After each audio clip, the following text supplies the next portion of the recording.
O Senhor disse a Elias: vá apresentar-se ao rei Acabe.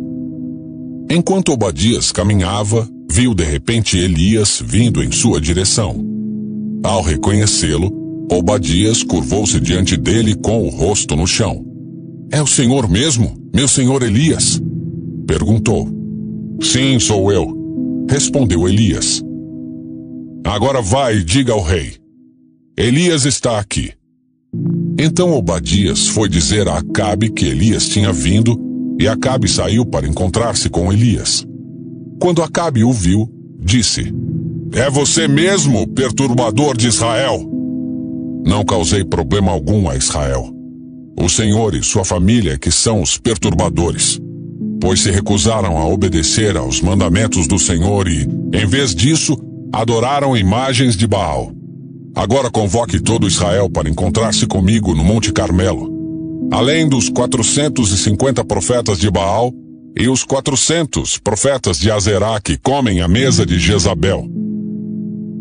Elias se colocou diante do povo e disse: até quando ficarão oscilando de um lado para o outro?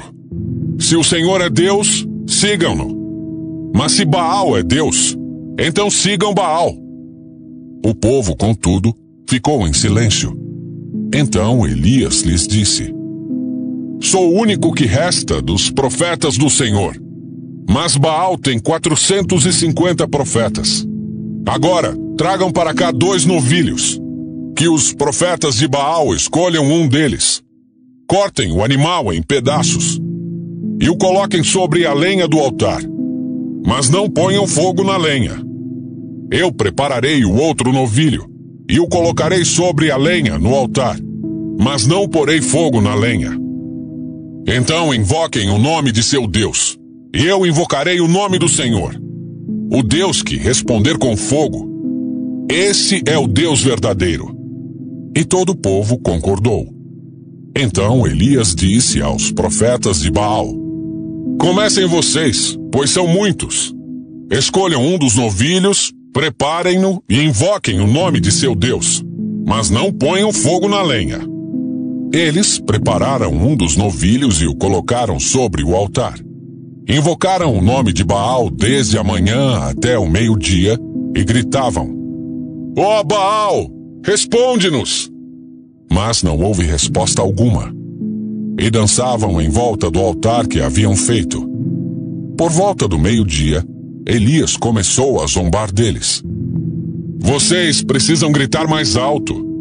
Sem dúvida, ele é um Deus. Talvez esteja meditando ou ocupado em outro lugar. Ou talvez esteja viajando ou dormindo e precise ser acordado. Então gritaram mais alto e, como era seu costume, cortaram-se com facas e espadas até sangrarem. Agitaram-se em transe desde o meio-dia até a hora do sacrifício da tarde. Mas não houve sequer um som, nem resposta ou reação alguma. Então Elias disse ao povo: venham aqui! Todos se reuniram em volta dele enquanto ele consertava o altar do Senhor que havia sido derrubado. Pegou 12 pedras, uma para cada tribo dos filhos de Jacó, a quem o Senhor disse: teu nome será Israel. E com elas reconstruiu o altar em nome do Senhor. Depois, cavou ao redor do altar uma valeta com capacidade suficiente para 12 litros de água.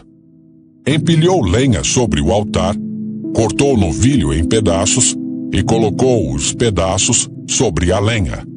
Em seguida, ordenou: encham 4 jarras grandes com água e derramem a água sobre o holocausto e a lenha. Depois que fizeram isso, disse: façam a mesma coisa novamente. Quando terminaram, ele disse: agora, façam o mesmo pela 3ª vez. E a água corria ao redor do altar e encheu a valeta. O profeta Elias se aproximou do altar e orou: ó Senhor, Deus de Abraão, Isaque e Jacó, prova hoje que és Deus em Israel e que sou teu servo. Prova que fiz tudo isso por ordem tua. Ó Senhor, responde-me. Que este povo saiba que tu, ó Senhor, és o verdadeiro Deus e estás buscando o povo de volta para ti. No mesmo instante, fogo do Senhor desceu do céu e queimou o novilho, a madeira, as pedras e o chão, e secou até a água da valeta. Quando o povo viu isso, todos se prostraram com o rosto no chão e gritaram: O Senhor é Deus! Salmos 1. Como é feliz aquele que não segue o conselho dos ímpios, não imita a conduta dos pecadores, nem se assenta na roda dos zombadores. Ao contrário, sua satisfação está na lei do Senhor, e nessa lei medita dia e noite. É como árvore plantada à beira de águas correntes, dá fruto no tempo certo e suas folhas não murcham. Tudo o que ele faz prospera. Não é o caso dos ímpios. São como palha que o vento leva. Por isso, os ímpios não resistirão no julgamento, nem os pecadores na comunidade dos justos. Pois o Senhor aprova o caminho dos justos, mas o caminho dos ímpios leva à destruição. Salmos 2. Por que se amotinam as nações e os povos tramam em vão? Os reis da terra tomam posição e os governantes conspiram unidos contra o Senhor e contra o seu ungido, e dizem: Façamos em pedaços as suas correntes, lancemos de nós as suas algemas. Do seu trono nos céus, o Senhor põe-se a rir e caçoa deles. Em sua ira, os repreende, e em seu furor os aterroriza, dizendo: Eu mesmo estabeleci o meu rei em Sião, no meu santo monte. Proclamarei o decreto do Senhor. Ele me disse: Tu és meu filho, eu hoje te gerei. Pede-me, e te darei as nações como herança, e os confins da terra como tua propriedade. Tu as quebrarás com vara de ferro, e as despedaçarás como a um vaso de barro. Por isso, ó reis, sejam prudentes. Aceitem a advertência, autoridades da terra. Adorem o Senhor com temor, exultem com tremor. Beijem o filho, para que ele não se ire e vocês não sejam destruídos de repente, pois num instante acende-se a sua ira. Como são felizes todos os que nele se refugiam. Salmos 3. Senhor, muitos são os meus adversários, muitos se rebelam contra mim.